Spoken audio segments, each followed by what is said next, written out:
Ok, entonces ahora vamos a comenzar a discutir sobre las dos últimas partes de lo que sería el análisis de modo y efecto de fallos, porque aquí hemos cubierto las tres primeras etapas, nada más. La función, la falla funcional y el modo. Normalmente esa es más o menos la forma como se desarrolla el proceso lógico en una implantación real. Primero se definen estos tres procesos y ya lo que viene a continuación se analiza en conjunto. El efecto y luego lo que sería la parte del plan de mantenimiento. Entonces, ¿qué es lo que se hace a continuación? Una vez que los grupos de RCM tienen ya definidos todos esos modos físicos y ya tienen identificados esos ítems mantenibles, lo que se hace ahora es hacer un pequeño análisis de riesgo, en realidad, porque la evaluación del efecto no es más que un proceso que te permite cuantificar el impacto. Y lo ideal es tratar de cuantificarlo de forma económica, como lo vamos a mostrar a continuación. Bueno, la definición del efecto para el RCM no es más que, bueno, integrar información relacionada con lo que acontece cuando la falla aparece, es decir, qué efecto provoca la falla dentro del entorno en donde está, o dentro del equipo en el cual se está haciendo la evaluación de RCM. El RCM aquí propone a nivel metodológico, ellos lo llaman como los tipos de consecuencias o algunas categorías. Ellos hablan de 4 tipos de consecuencias de efectos de fallo. Voy a comenzar con, digamos, de la más sencilla hasta la de mayor impacto. Ahora primero de las que son las no operacionales. ¿Quiénes serían los modos de fallos no operacionales? O perdón, los que generan efectos no operacionales. Bueno, aquellos que simplemente cuando aparezcan dentro de su proceso productivo, primero, no te afectan la seguridad, no te afectan el ambiente, no te afectan la producción, no te afectan la calidad. Se supone que estos no operacionales lo único que generan son costos directos de reparación y mano de obra. Es más, este tipo de modos de fallo, cuando entremos a la parte final, que es la definición de los planes de mantenimiento, se supone que estos son los que tienen menor nivel de riesgo y estos son los que muchas veces nos van a llevar a qué tipo de conclusiones. Por ejemplo, no hacer nada, dejarlos que se rompan. Estos van a ser muy posible que lleguemos a esa conclusión. Ahora, esta otra categoría, las operacionales, bueno, esas son directamente todas aquellas fallas que terminan afectando la producción, lucro cesante, producción diferida, calidad, es decir, todo lo que se convierte en pérdida económica. Y por supuesto, pues, si estamos hablando de modos de fallos de alto impacto, estas van a terminar justificando actividades proactivas o actividades que nos ayuden a anticiparnos a la falla. Entra en una categoría que el RCM, bueno, la llamó las que generan consecuencias sobre la seguridad de las personas. Bueno, directamente. Las que ponen en peligro la vida de las personas o las que afectan regulaciones ambientales o normativas ambientales. Y las últimas, la hemos dejado aquí justamente al final, porque este es como un concepto relativamente nuevo dentro del RCM, él la llamó fallas ocultas o no evidentes en condiciones normales. Es más, esta la hemos dejado aparte porque esta necesita de una explicación específica. Voy a ir ahora justamente a presentar qué es lo que el RCM denomina lo que es una falla oculta. Primero, voy a leer el concepto y luego le explico con un ejemplo muy sencillo. Para el RCM una falla oculta se llama aquella falla que no es detectable cuando él habla operario, son todas las personas que están alrededor, puede ser operaciones, mantenimiento, alrededor del equipo. Y la única manera de yo darme cuenta, de que ustedes se dicen cuenta de que ese equipo está en estado de fallas en una situación normal, es a través de una prueba. Si que usted tuviese un procedimiento, un protocolo de prueba para verificar la función de ese sistema. El ejemplo más sencillo para entender lo que es una falla oculta, bueno, vámonos a su caldera, a una caldera. Seguro ustedes aquí en el ingenio, bueno, la caldera que tienen debe tener, por supuesto, un sistema de válvula de seguridad, la relief valve. Esa válvula de seguridad para el RCM es una falla oculta. ¿Pero por qué es una falla oculta? ¿Cuál es el concepto de la falla oculta? Condiciones normales. ¿Qué es una condición normal? Bueno, que en la época de zafra usted esté trabajando, su caldera esté funcionando y su caldera esté, por ejemplo, con las presiones nominales. No haya ninguna sorpresa, es decir, está trabajando dentro de su régimen nominal.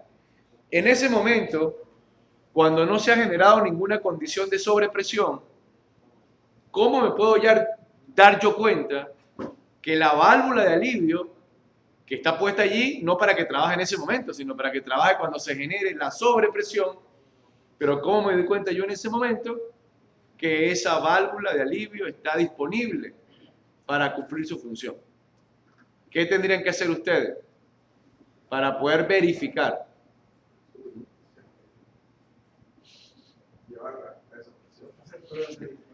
¿Y ustedes lo van a hacer? Fíjense, claro, es una pregunta bien interesante. ¿Por qué?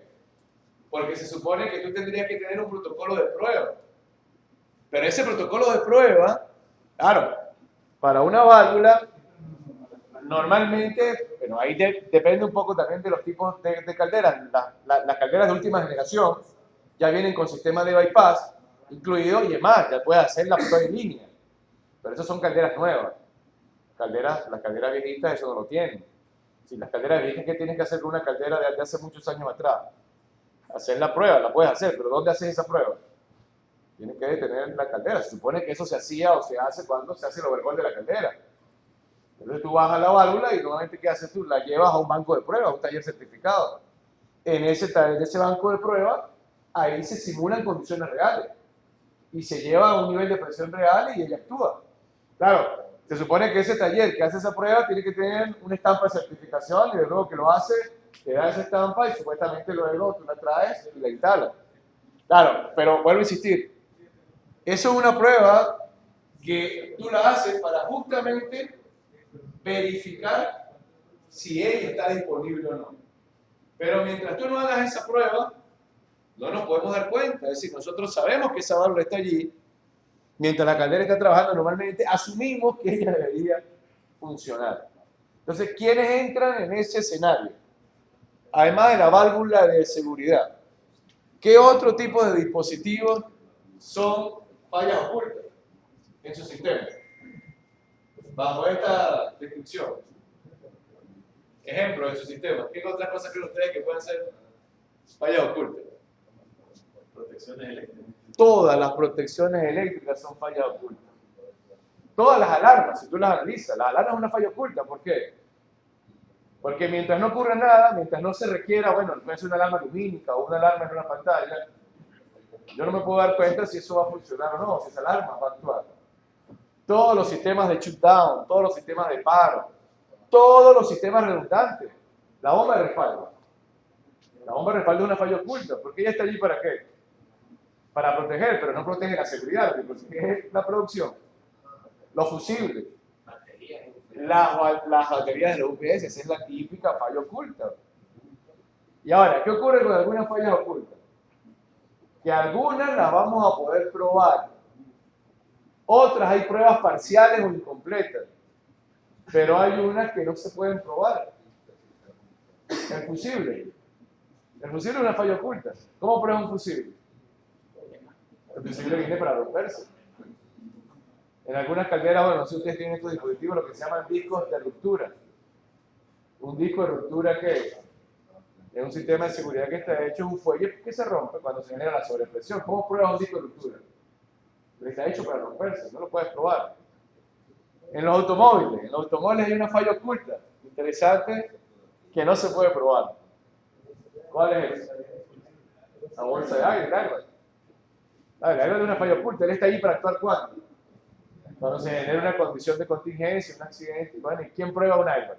Nadie va a probar un airbag. Bueno, si hay una prueba. ¿Quién hace la prueba del airbag? Eso que ustedes han visto por ahí por Discovery, National, los ejemplos que pasan de estos autos que ponen una lanzadera y que ponen un maniquí y lo lanzan contra una... ¿vale? Eso, claro, ahí no solo va el airbag, ahí ellos evalúan el cinturón, varios sistemas de seguridad, pero eso es una prueba para verificar eso, y eso lo hacen los fabricantes. Los fabricantes toman un lote, normalmente de ese lote, cuando nosotros estuvimos ayer por Volkswagen, más o menos vimos cómo hacían eso, de una cuota de producción, por ejemplo, de un día, cada auto sale con un número y un código, y luego hay un softwarecito que tiene, por ejemplo, Volkswagen. Es un software de números aleatorios. donde ese software lo que tiene son los números de las posiciones donde se colocan los autos que se van, es como un plan de estacionamiento. Entonces sale, el número aleatorio sale el A125. Entonces el personal de calidad se va y busca en el plan de estacionamiento el puesto A125. Y ahí, bueno, hay un auto Polo, pero un Volkswagen de estos Polo. Ese auto lo sacan aleatoriamente y se lo llevan. Luego tienen un sector, 40 metros de pista, acondicionado, y ahí entonces a ese auto, ¿qué le ponen? Le ponen un poco de dispositivos también, porque no solo miden eso, miden muchas otras cosas, el impacto, todo esto. Entonces agarran ese auto y lo lanzan a 130 kilómetros por hora y lo destruyen. Y ahí ven si salen salir. Y esas son pruebas que hacen continuamente de la muerte aleatoria. Entonces, claro, uno asume el nivel de confianza es muy alto, que bueno, ese airbag debe salir. Pero uno está expensa a eso, es un diseño de muy alta confiabilidad, pero desde el diseño. Claro, fíjate. Eso te da un valor de confianza muy alto, nada más, pero es cierto, hay una probabilidad mínima de que no funcione. Porque yo estuve en una fábrica de interruptores de cine y lo mismo es aleatorio. Claro, es aleatorio. Dicen que te la hacían a todos. No lo hace. Y una vez me vendieron un interruptor y lo conectamos y le pusimos una línea de alimentación, de salida y cerramos el interruptor y de repente no trabajaba el equipo y cuando fuimos a ver había una fase que no estaba pasando. Sí, sí. Y un contacto de adentro del interruptor y había la fase. Estos son componentes, como les comenté, sus pruebas son destructivas y por supuesto el fabricante no lo puede probar todo. Simplemente toma una muestra aleatoria, ese nivel de confianza es muy alto, pero es cierto, ahí hay una probabilidad mínima, pero existe, de que no funcione. Y luego, hay otros dispositivos, bueno, así como eso, así como el airbag, hay ciertos dispositivos que solo aceptan como pruebas parciales, no puedes hacer la prueba total. Por ejemplo, en la instrumentación y control, las turbinas, el overspeed, el de sobrevelocidad. Tú puedes hacer una prueba parcial, claro, tú no vas a llevar la turbina a velocidad crítica, sino tú lo que haces es que, bueno, el pick-up ese que hace, le envías una señal de 0 y 12 voltios y ves si actúa o no actúa, pero eso te está simulando la señal, porque es una señal eléctrica. En condiciones reales, bueno, tú lo que esperarías es que cuando se genere esa sobrevelocidad tú puedas hacer, haces una simulación. Ahí solo garantizan que el dispositivo, bueno, frente a esa simulación, hiciste funcione, pero igual, en condiciones reales tú no sabes si tú esperarías que funcione. Ahora, ¿por qué el RCM? Primero, ¿por qué el RCM puso eso aparte? ¿Por qué dice, bueno, hay que analizarlo? ¿Por qué le puso un código distinto? Una categoría. Es básicamente ahora por las implicaciones del mantenimiento. ¿Qué ocurre con el mantenimiento de estos dispositivos? El mantenimiento de un dispositivo de estos es diferente al de otro dispositivo que actúa en condiciones normales.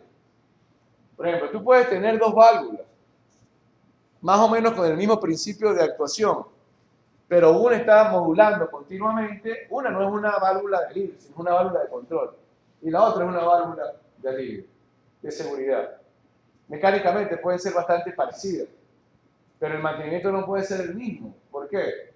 Porque la válvula que no cumple la función de alivio, sino que está modulando, bueno, ya está continuamente abriendo y cerrando. Es más, tú puedes calcular el número de aperturas y cierres.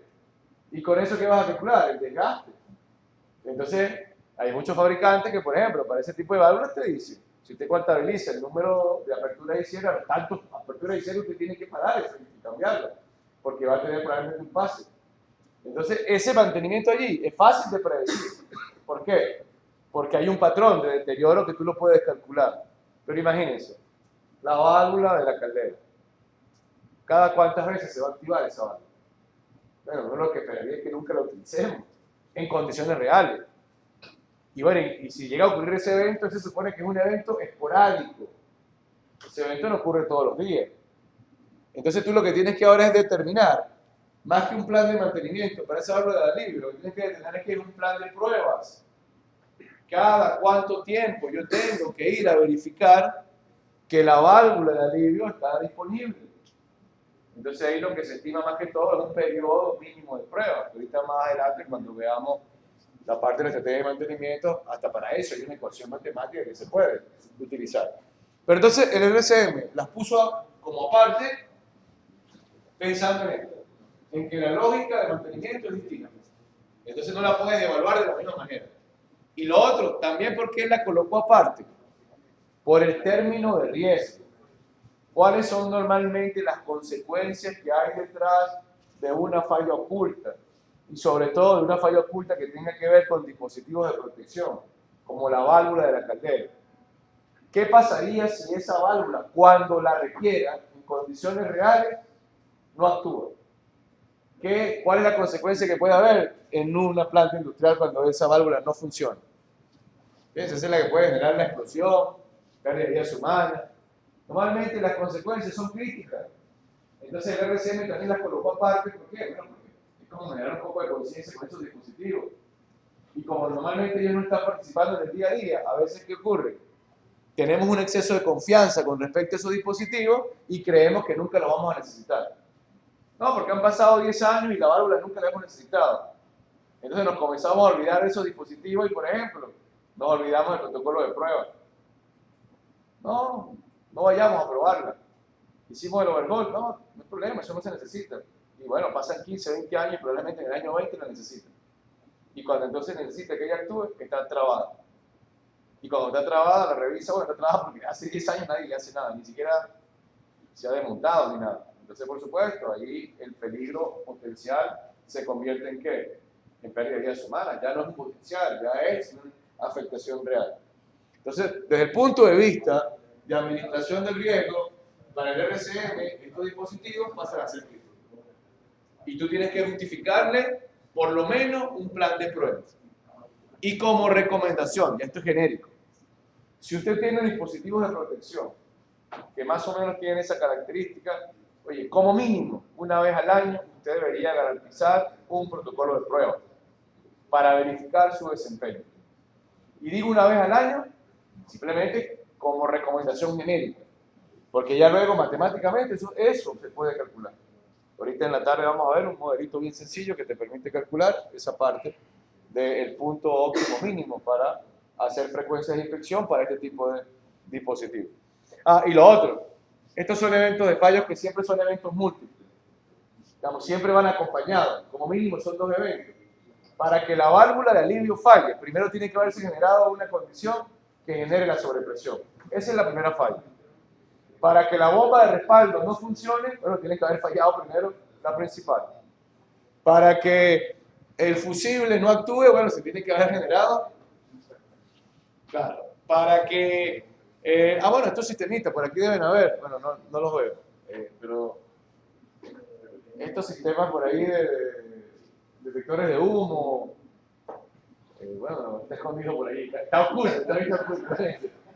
Bueno, esos dispositivos, esos son fallas ocultas, ¿verdad? Eso sí tendría que llevar un protocolo. Bueno, el extintor de incendio, el portátil, si también en alguna parte del tal, ese también es una falla oculta, ¿no? ¿Por qué es una falla oculta el extintor de incendio?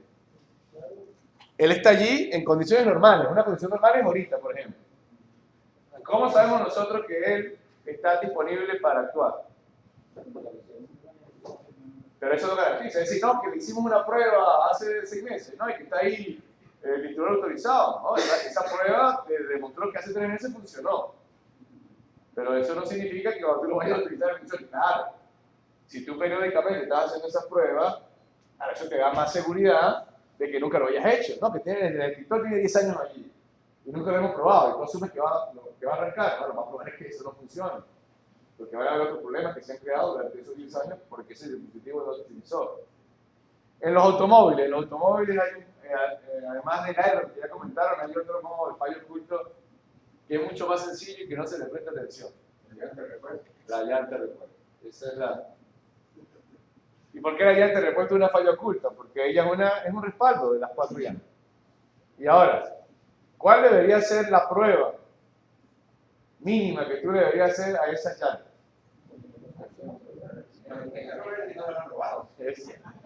Pero cada cuánto, esa misma, esa. Esa misma, esa es la primera prueba. Primera persona que contesta tan rápido esa es la primera prueba que hay que hacer. Claro. ¿Y cuál es esa prueba? Fíjense, una prueba que es muy sencilla. Es supuestamente cuando salimos de nuestra casa, el trabajo, imagínense, simplemente ir a la cajuela y verificar o ver que ahí está. Eso es lo primero. Y segundo, bueno, verificar los accesorios, qué sé yo, el gato, la llave cruz, la llanta, por supuesto, tocar, al menos tocar, no le vas a medir la presión. Fíjense. Esa persona hipotética, que me imagino que no somos ninguno de nosotros, que todos los días hiciese eso, ¿qué está haciendo? Está garantizando cada 24 horas que la función esté disponible, porque la está chequeando. Y ahora las personas normales, que no hacemos eso, ¿qué posibilidad tenemos de que cuando nos ocurra un pinchazo, no consigamos la llanta porque nos han robado? Es algo, porque entonces el exceso de confianza no cree que nunca le va a pasar, pasan los meses, pasan los años, más ni siquiera cuando viajamos. Y lamentablemente, cuando te viene el pinchazo, es que te das cuenta, oye, me robaron la llanta, no tengo esto, la tengo pinchada también. Entonces, algo que parece tan sencillo como una llanta, bueno, explica el concepto de eso, de una protección. Ahora extrapola eso a una planta. Que no le prestamos atención a muchos instrumentos porque creemos que como no están participando no los necesitamos. Entonces el exceso de confianza nos hace pensar que eso no se necesita. Y bueno, y no solo que no se necesita, sino que lo quitamos de un plan de prueba. Nadie lo prueba en ningún momento. Bueno, en algún momento, lamentablemente, la factura va a venir. Y lamentablemente muchas veces esa factura es muy grande. Es la pérdida de vidas humanas, es impactos ambientales. Entonces, el RCM para este tipo de modos de fallos, llamados ocultos, dice, bueno, ahí no podemos ser, ahí hay que ser muy conservadores. Allí hay que tratar de justamente evaluar cuáles son esos, porque esos son como puntos débiles de un proceso industrial para garantizar pruebas. Y como mínimo, bueno, al menos una vez al año, hacer este tipo de protocolos de prueba. Ahora, en esta parte, el RCM lo que pide es que ahora describamos cuál es el efecto o cuál es la consecuencia de la falla. Y aquí aparecen unas preguntas guía que se deben tomar en cuenta a la hora de responder. Primero, la primera pregunta tiene que ver con si es evidente o no es evidente.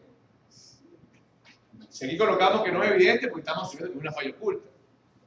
La segunda pregunta tiene que ver con afectación sobre seguridad y ambiente. Si hay una afectación sobre seguridad se coloca ahí, si hay sobre ambiente se coloca y si no hay simplemente se coloca, bueno, no hay afectación. Y luego viene la parte operacional. Normalmente aquí primero se arranca con ¿qué? Con los síntomas. Bueno, si tú me colocaste por este lado, el modo de fallo, rodamiento, bueno, ¿cuál es el primer síntoma operacional? Bueno, vibración, ruido, temperatura. Y luego, normalmente, ¿qué se explica acá? Lo que ocurre en el proceso. Bueno, que ese sistema, por ejemplo, si hay una falla de ese rodamiento, pues puede llegar, por ejemplo, ¿a qué? A detener el motor, por ejemplo, va a hacer que se pare la bomba va a dejar de impulsar su fluido, lo que operacionalmente ocurre.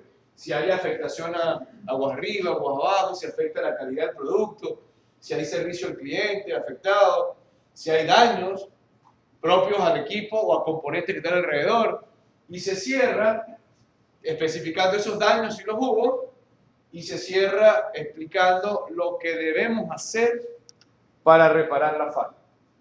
Esto no es el plan de mantenimiento preventivo, esto sería como la contingencia, cómo reaccionamos frente a la falla. Aquí primero colocamos el correctivo, mano de obra, materiales, costos directos, y se cierra colocando la pérdida de producción si la hubiese. La idea es que entonces aquí al final que calculemos un riesgo anual equivalente, que sería el equivalente al CIF, por ejemplo, que vimos hace una semana atrás.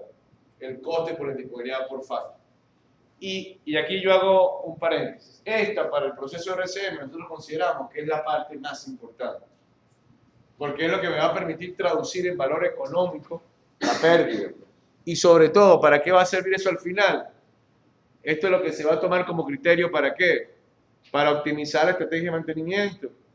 En la medida que tengamos un riesgo anual equivalente por fallas muy alto, Pues cuando lleguemos a la parte final del método, bueno, él prácticamente me va a obligar a que yo justifique cualquier plan de mantenimiento. Pero si el riesgo aquí es bajo, bueno, yo puedo tener más flexibilidad. Esto lo voy a explicar con un ejemplo bastante sencillo, que es el que muestra a continuación. Fíjense, imagínense que este es un modo de fallo físico de un motocompresor. En realidad este es un motor, tiene un pistón de un cilindro de fuerza y el modo de fallo está asociado a ese pistón. Entonces, ¿qué se escribe del lado derecho? Aquí está el resumen de las respuestas a estas 5 preguntas. Primero, ¿es evidente o no es evidente? Bueno, entonces aquí este grupo de análisis definió que sí es evidente la falla. Si fuese oculta, bueno, aquí se colocaría, no es evidente. Segundo, ¿afecta la seguridad del ambiente? En este caso, este grupo RCM definió que no afecta la seguridad y el ambiente. Seguimos avanzando. Operacionalmente, fíjense, aquí aparecen los síntomas. Aquí no presuriza, baja la compresión, el aceite moja la bujía, se observa humo por el escape, y ya al final todo eso que termina generando la parada del motor. Entonces aquí básicamente, aquí no hay un solo síntoma, hay una combinación de síntomas. Y luego, ¿qué hacemos para corregir la falla? Entonces en este caso, se detiene el equipo, se saca el pistón, se inspecciona, si es necesario se reemplazan los anillos y finalmente le ponemos valor económico a la falla. Esa falla necesita, por ejemplo, de 4 mecánicos, hay un tiempo de restauración de 16 horas. Este sistema está ubicado en un punto de producción donde cuando ocurre la falla tenemos una pérdida de aproximadamente $120.000 por hora. Entonces en este caso multiplicamos las 16 horas de disponibilidad por los $120.000 por hora. ¿Y qué me genera eso? Un costo, pero ya a eso le sumamos luego el costo directo. La pérdida me da 1.920.000, le sumamos los $10.000 del costo directo y me da el impacto total por falla. 1.930.000 dólares. Y luego, ahí abajo aparece el cálculo de riesgo. Pero si se acuerdan, en la semana pasada, en realidad esto ¿qué es? Un CIF, frecuencia por consecuencia. En este caso en particular, la frecuencia es una falla por año. Entonces se multiplica 1 por 1.930 y bueno, lo que me da es la unidad de dólares por año. 1.930.000 dólares por año. Esta es la penalización que estoy teniendo cuando no logro evitar la falla. Hemos tomado un ejemplo simplemente para entender este concepto, sobre todo con un impacto muy grande para que veamos la magnitud y sobre todo el modelo de toma de decisiones. ¿Qué voy a hacer yo con esta información? A esto también, dentro del método RCM, que esto es lo que se llama el análisis de muy efecto de fallo, ahí se le agregan algunos la C, que es criticidad.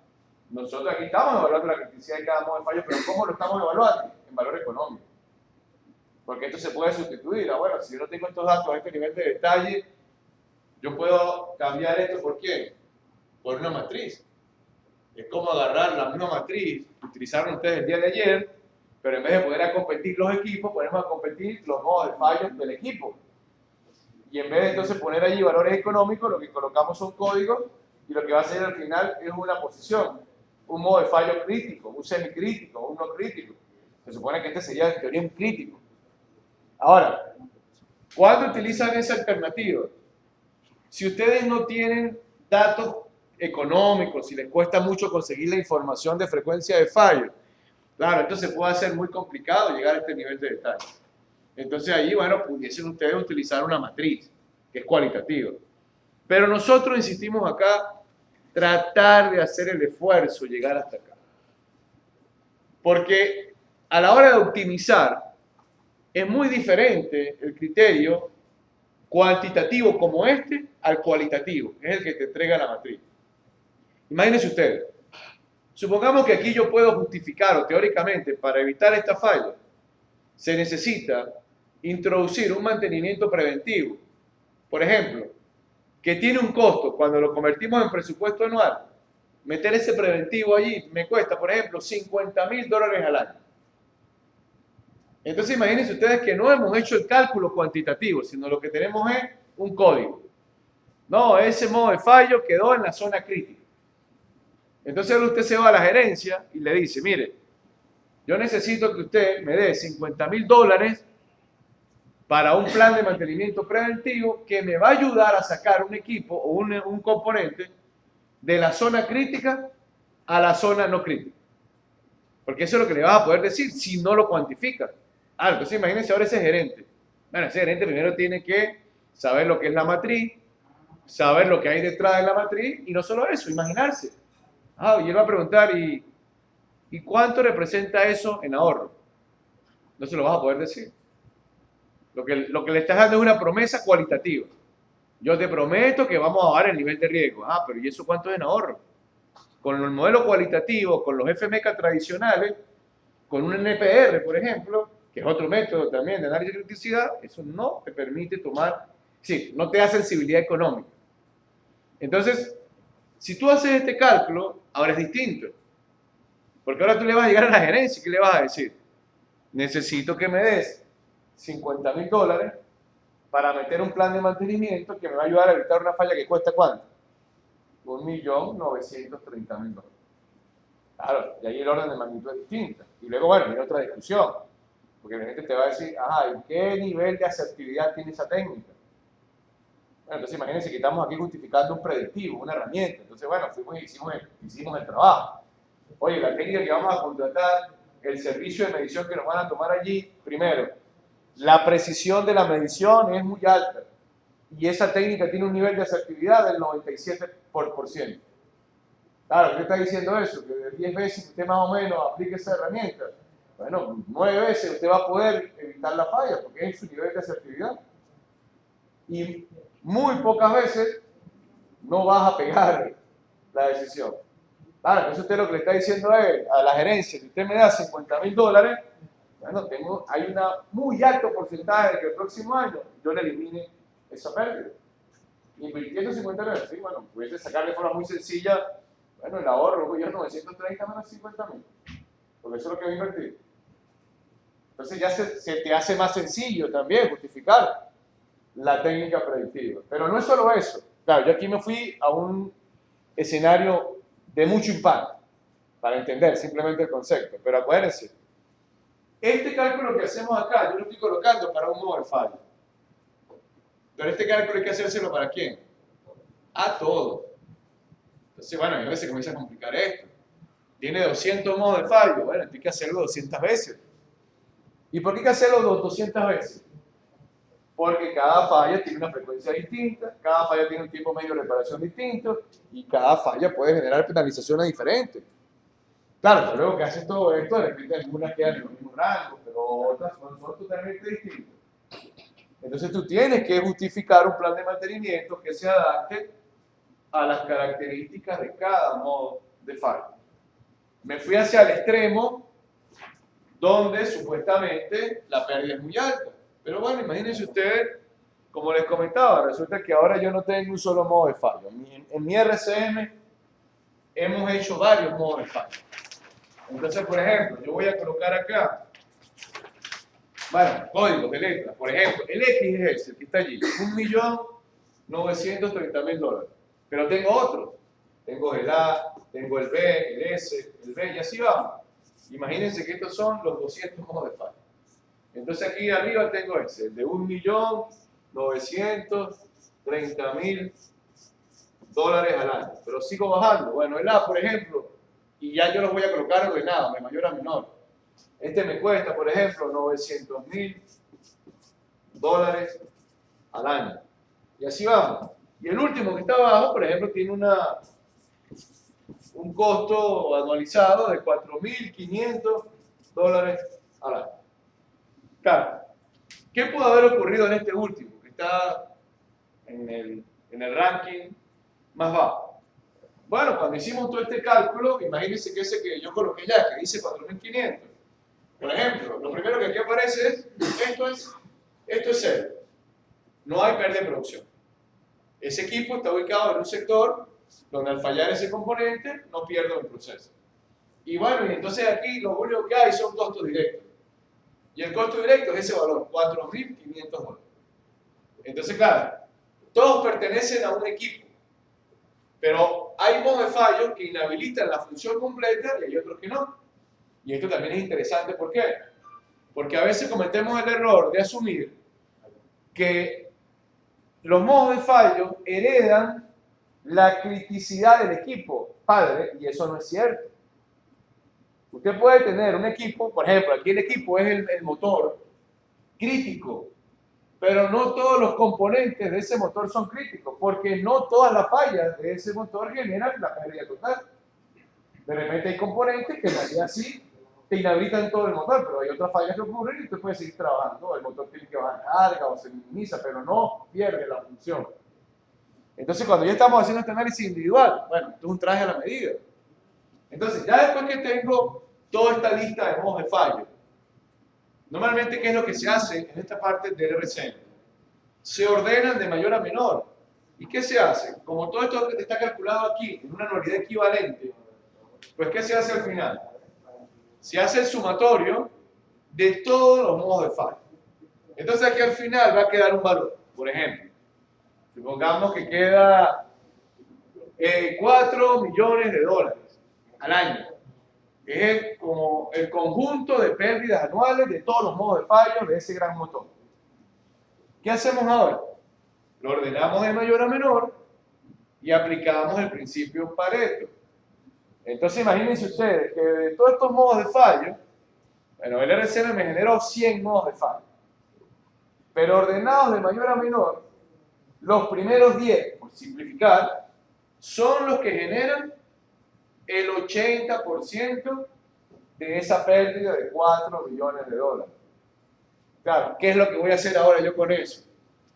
Cuando pase a la próxima etapa, que es justamente la definición de las estrategias de mantenimiento, esos 10 modos de fallo, que son los que concentran el 80% de la pérdida, bueno, fíjense, esos son los que su presupuesto es intocable, pues a ese tú tienes que meterle todo el dinero de mantenimiento que usted le mete a esos modos de fallo. Siempre van a ser más económicos que esperar la falla. Entonces, ese grupo de modos de fallo, bueno, que si predictivo, que si sustitución, que si recondicionamiento, ahí no deberían haber excusas para no hacérselo. Porque la diferencia siempre va a ser muy grande entre el costo del preventivo contra lo que me cuesta la falla. Entonces, es como que usted agarra ahora, pero a mí este año me están dando este presupuesto de mantenimiento. Entonces, de ese presupuesto de mantenimiento, usted ahora cruza los que tiene que asignar para los críticos. Entonces ya, por ejemplo, bueno, me están dando $1 millón y los críticos nada más se están llevando ya $600.000. Pero entonces ahora me quedan 400, ¿para qué? Para repartir el resto. Pero ahora hay que ver si te alcanza, porque aquí todavía probablemente tú te alcances para cubrirlos a todos. Pero por lo menos usted está cubriendo los de mayor nivel de riesgo. Ahora, ¿qué va a pasar con los que comiencen a quedar por debajo? Es decir, ya el Pareto, entonces fueron solo 10 modos de fallo, pero como les comentaba, hay 100, quedan 90 todavía. Y a los otros 90 también hicimos esto. Solo que ahora aparecen 90 que están, bueno, de media hacia abajo. Los primeros que voy a tomar ahora, ¿cuáles son? Los últimos, los que están aquí abajo. ¿Quiénes son estos que están aquí abajo? Por ejemplo, este de 4.500, como les comentaba. Este supuestamente entonces no afecta a la seguridad, no afecta al ambiente, no afecta a la producción. Lo único que hay es costo directo. Entonces, por ejemplo, nos están pidiendo una reducción del presupuesto. Claro, estos son los planes que yo puedo quitar inmediatamente, sin poner en peligro el objetivo de producción.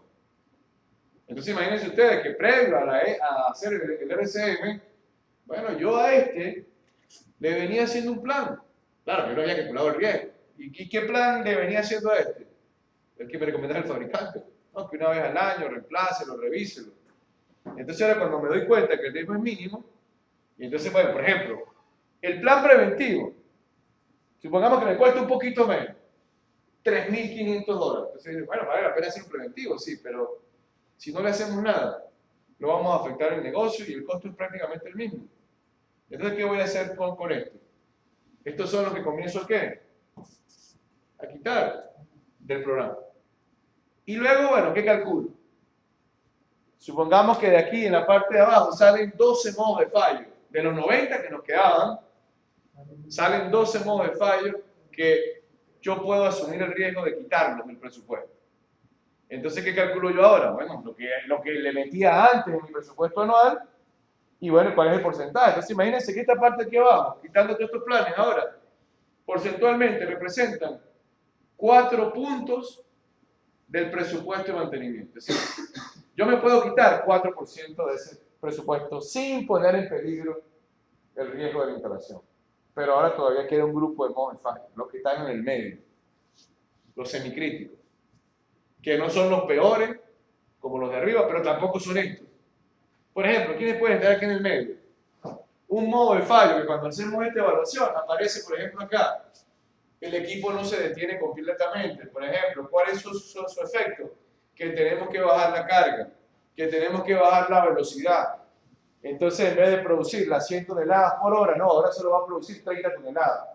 Pero sigue produciendo, claro, ineficientemente no está produciendo. Entonces, a eso tengo que calcularle, fíjense, porque ya el costo entonces no son la pérdida total, es una fracción.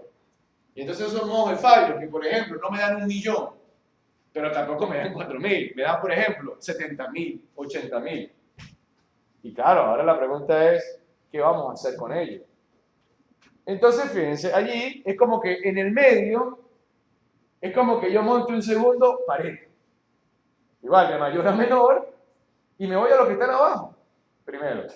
Y veo, bueno, de repente entonces ahí comienzan a aparecer modos de fallos no con 4.500, sino con 10.500, con 18.000, con 20.000. Pero entonces tienes un plan de mantenimiento preventivo que, por ejemplo, no era como este, que costaba, este era 4.500 la falla y 3.500 el preventivo. Aquí son montos de $18.000, pero el preventivo me cuesta $8.000. Entonces ahí sí, oye, tú dices, mira, pero la diferencia sigue siendo muy buena el hacer un preventivo. Y te están afectando solo parcialmente, pero bueno, es una decisión que usted tiene que tomar. Entonces probablemente esos que están ahí abajo, usted ahora tiene que decidir. Si la gerencia le está diciendo, por ejemplo, ese año, pero es que yo necesito que usted reduzca el 10% del presupuesto. Fíjense que hasta ahora lo que ha conseguido es 4% sin poner en peligro a nadie. Entonces ahora, bueno, le toca a usted decidir. De repente aquí agarra a esos que están en la zona intermedia, pero en la parte de abajo, pero estando consciente de que ahí hay una pérdida. Parcial, pero hay pérdida. Entonces usted, por ejemplo, busca allí ese 4% o ese 5% que le faltaba para el ahorro del 10%. Y lo calcula así. Entonces usted le dice a la gerencia, mire, aquí tenemos el otro 5% que usted me está pidiendo. Pero le tienes que advertir. Usted se está ahorrando el 5% en el presupuesto, pero acuérdate que calculaste el riesgo de esos modos de fallo. ¿Y qué va a pasar? Como el próximo año usted va a decidir sacar de esos planes de mantenimiento, claro, ¿qué puede ocurrir? Bueno, puede ser que ocurra la falla. Y si ocurre la falla, entonces ¿cuánto va a gastar? No esto, sino la pérdida parcial, pero pérdida. Entonces usted le muestra eso a la agencia. Dice, mire, el ahorro va a ser de tanto, eso sí, mientras no pase nada el próximo año, pero si ocurre una falla que yo la calculé también, la pérdida va a ser esta. Y claro, usted lo que le puede demostrar ahora, mira, esa pérdida, si ocurre esa falla, va a ser más alta que lo que nos estamos ahorrando. Pero usted le está dando ahora un criterio a la gerencia. La gerencia es la que tiene que decidir, es decir, ella dice, mira, pero es que este año no tenemos nada, pues tenemos que quitar el 10% porque no hay presupuesto. Pero entonces ya advertiste, ya ese es un riesgo que tienes que asumir. Y bueno, pero no lo asume la gerencia, lo asumen todos, pues ya la gente está consciente de que no hay de dónde sacar dinero y que entonces probablemente eso que hoy en día estamos viendo como un ahorro en el presupuesto, bueno, el próximo año nos va a pasar una factura. Pero no nos está cayendo a ciegas, es decir, estamos conscientes de que eso va a pasar. Es una pregunta, como la frecuencia de falla es lo que se calcula para el riesgo, se está comparando contra cero fallas. En la realidad, aunque tú hagas mantenimiento, tenés la probabilidad de una falla. ¿Sí? Los equipos. Claro. ¿Qué frecuencia vas a meter acá? Por eso te pregunto, Claro. ahí estás metiendo la frecuencia de falla. Entonces, al decir que mi riesgo es el valor total de esa frecuencia de falla, estoy asumiendo que lo comparo contra cero falla. Claro. En realidad no debería comparar contra una cantidad habitual de fallas. Claro, es que se supone que todas estas frecuencias de falla que tú estás metiendo acá es la que son resultado del histórico de tu escenario de fallas que han ocurrido sin esa estrategia de mantenimiento. Claro, como aquí no tienes una estrategia de mantenimiento que te ha ayudado a anticipar este riesgo, ¿qué vas a hacer tú ahora? Tú estás justificando ahora un plan de mantenimiento. Ahora, lo que yo comentaba hace rato, ese plan de mantenimiento que estás justificando, hablábamos de un criterio, la asertividad de la técnica. Claro, yo comenté, por ejemplo, para este en particular, que la técnica predictiva que supuestamente vamos a meter acá tenía un nivel de asertividad muy alto, del 97%. Así vas a asumir que vas a hacer. Bueno, digamos no a cero. Con ese plan de asertividad, bueno, tienes un 97% de posibilidades de que no vuelva a ocurrir por esa técnica que no venían haciendo. Ahora, si tu técnica no tiene ese nivel de asertividad, porque eso puede ocurrir, no, que voy a meter ahora, no voy a meter, bueno, voy a meter una técnica predictiva, pero que, bueno, es lo que hay en el mercado y no tiene un alto nivel de confianza. Vamos a asumir que se va al 50%. Claro, entonces allí, por supuesto, ¿qué tienes que hacer ahora cuando proyectes el ahorro?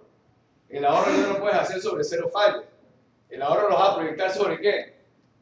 Sobre la cantidad de... Es más, allí ahorita en la hoja de Excel está eso. Después que tú colocas la proyección de lo que es la frecuencia, hay una parte final que aparece en unas columnas donde hay que vas a colocar lo que tú esperarías que ocurra indistintamente de que metas el plan de mantenimiento. Claro, si va a ser cero fallas, el ahorro es total. Pero si tú dices, no, pero es que yo voy a ser conservador. Yo no voy a asumir que me va a eliminar todas las fallas. Yo, que de 4 que tenía antes, voy a eliminar 2. Y 2 me van a ocurrir.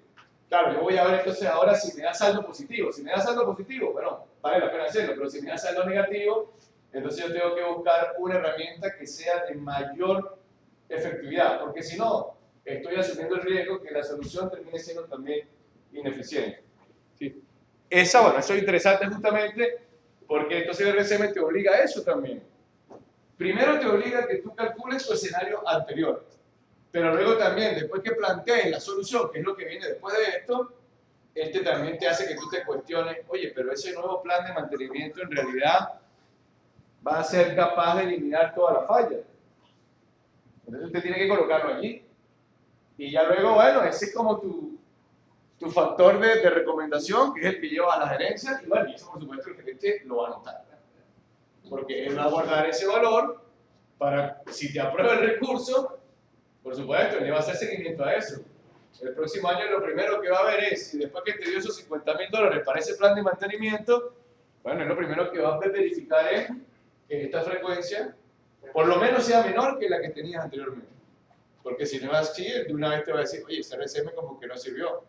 Pues más, ese es uno de los indicadores que se va a calcular posteriormente. Sí, después que yo implante todo esto, en la parte final del RCM se plantean 4 indicadores. 3 indicadores técnicos y el indicador económico. El indicador económico tendría que reflejar ya el valor real después de haber implantado este proceso. Justamente eso que comentaste, bueno, aprovecho justamente acá y voy allí a la hojita esa en Excel que ustedes comenzaron a utilizar. Fíjense, en esta hoja en Excel, aquí está. Ok, acá está. Justamente está, aquí está el costo de la actividad de mantenimiento y entonces en la parte final está eso que tú comentaste. Fíjense, aquí el grupo entonces, después que montes el plano que has justificado, ¿qué tienes que hacer ahora? Tienes que preguntarte en cuánto esperas tú bajar la frecuencia de fallo después que aplicaste la técnica de mantenimiento. Entonces, claro, si aquí tenías 4, bueno, creo que no, era 5 allí, aquí estamos asumiendo, bueno, yo coloqué ese mismo ejemplo allí, creo que yo lo había colocado acá, aquí teníamos 10 fallas. Entonces, ¿qué se asumió aquí? Que yo voy a aplicar una nueva técnica de mantenimiento predictivo, esa técnica tiene su nivel de efectividad, pero indistintamente que yo la aplique, voy a esperar 3 fallas. después. Entonces, claro, calculo los costos de penalización y él me va a dar un valor. Entonces, al final es, por ejemplo, esto es lo que yo voy a comparar. Si me da un valor positivo, a pesar de que aplique una nueva técnica con 3 fallas, sigue siendo rentable porque voy a tener un ahorro. Pero si este valor no es capaz de compensar esa pérdida, entonces aquí va a comenzar a aparecer un valor negativo. Claro, y cuando aparece un valor negativo aquí, ¿qué significa eso? Que entonces lo que tú estás esperando de mejora no es suficiente. Entonces usted tendría que ver si no hay otra técnica de mantenimiento que sea mucho mejor o probablemente entonces aquí no vale la pena meter ese nuevo proceso de mantenimiento porque es preferible continuar con lo que tienes actualmente. Entonces, eso sería justamente acá en esta parte del proceso. Bueno, y esta parte no solo es para los procesos de planes de mantenimiento. Otro escenario muy interesante con todo esto, ¿cuál es? Que no solo me va a servir para los procesos de estrategias clásicas de mantenimiento. Muchas veces el criterio de riesgo me va a servir también para ¿qué? Bueno, hay una parte del RCM que habla de rediseño, que no me limita simplemente a planes de mantenimiento. Entonces, si tenemos riesgos muy altos, por ejemplo, en casos como este, probablemente el RCM lo que me va a decir es, bueno, ¿y por qué estás pensando solo en mantenimiento? ¿Por qué más bien no buscas una modificación de la refinería que te elimine de raíz el problema, en vez de estar simplemente montando planes de mantenimiento? Entonces uno puede poner a competir las soluciones clásicas de mantenimiento con soluciones de rediseño. Claro, eso sobre todo es cuando tengamos cosas como esta, penalizaciones muy grandes. Entonces uno ahí se cuestiona, oye, pero el mantenimiento aquí como que no es la mejor solución. Pero todo eso, bueno, es por a hombre que exige el método RCM. Esta parte normalmente es la que más esfuerzo requiere, porque hay mucha información que buscar. Si ustedes, insisto, si ustedes creen que este proceso le va a ser muy difícil a ustedes conseguir información a este nivel de detalle, acuérdense, esto lo podemos sustituir por una matriz. La misma matriz que utilizamos ayer, solo que ahí ustedes ayer ponían a competir, ¿qué? Un equipo contra otro equipo. ¿Ahora qué van a hacer? Ahora ya agarraste el equipo y lo despiezaste. Entonces lo que vas a poner a competir son las fallas de ese equipo. Y claro, tienes que hacer los ajustes, porque ahora son el número de fallas por equipo, las penalizaciones por equipo. Entonces tienes que hacerla como la matricita hecha a la medida para ese equipo. Y luego definir, bueno, los modos de fallos críticos y no críticos de ese sistema. Para que más o menos tengan una idea de lo que es la proporción o la cantidad de tiempo que se le dedica a las distintas etapas del RCM. La primera parte, la definición de la criticidad, el contexto operacional y el inicio del análisis de modo de efecto de falla, que era la función y la falla funcional. Hasta allí, normalmente se requiere de un 30, máximo un 35% de todo el tiempo para hacer RCM. Si son 10 reuniones, por ejemplo, bueno, 3 reuniones se la van a llevar esas primeras etapas hasta la falla funcional. Lo que viene después, el modo, el efecto y bueno, la última parte, que es la estrategia de mantenimiento. Esas 3 partes se llevan nada más el 70% de toda la dedicación para un RCM. Pero de ese 70%, el 50% nada más se lo llevan el modo y el efecto. Entonces estas son las 2 partes que más hora hombre se requieren. ¿Por qué? Por el tipo de información que se necesita. Ya luego lo que viene ahorita, bueno, lo que viene después de esto, que es la discusión sobre la estrategia de mantenimiento, eso teóricamente no se lleva más del 20%. Así que vean de esta manera, la columna vertebral y el esfuerzo más importante está en el modo y en el efecto. Y justamente esas 2 etapas son las etapas críticas del RCM. Si un grupo de RCM logra definir bien los modos con sus efectos, el porcentaje de tener un plan de mantenimiento efectivo es muy alto. Pero en la misma proporción, si en RCM definimos mal los modos y mal las consecuencias, pues podemos simplemente estar montando un plan de mantenimiento totalmente ineficiente. Entonces esas son las 2 áreas clave del proceso de RCM. En una aplicación real, normalmente siempre, inmediatamente después que se monta el modo, se genera la discusión del plan. Perdón, del efecto, el plan. Efecto y el plan, porque eso es lo que le da valoración económica. Entonces ahorita yo voy a comenzar a explicarlo de la parte de las estrategias de mantenimiento y luego, bueno, retomaremos, porque la idea es que ustedes entonces utilicen toda esa hoja en Excel hasta esa parte final. ¿Qué se busca ahora? Hemos asumido que ya hemos hecho el análisis muy de efecto de falla, que desde el punto de vista metodológico, estas 4 etapitas también, etapas las podemos llamar el FMECA, o el análisis de modo y efecto de falla. Vamos a la parte final. En la parte final del RCM, bueno, lo que vamos a es simplemente a generar una discusión sobre qué estrategias de mantenimiento vale la pena diseñar para tratar de implantar este proceso. Cuando ustedes vean, bueno, aquí voy a ir justamente siguiendo el formato. Entonces se supone que aquí ya hemos culminado. Se me ha olvidado comentarle. Este cálculo de riesgo anual equivalente que se hace, ya en la hoja en Excel lo tiene, igual que en el causa raíz. Aquí usted simplemente tiene que meter en esta columna, meter las fallas por año. Aquí lo que hace es que describe cualitativamente lo que ocurre, si es evidente o no, si afecta a seguridad o no. Y aquí le pone el valor económico, aquí es donde le va a poner que si el tiempo de indisponibilidad, aquí es donde le va a poner que si la pérdida de producción por hora, los costos directos, aquí le pondría seguridad y ambiente si hubiese.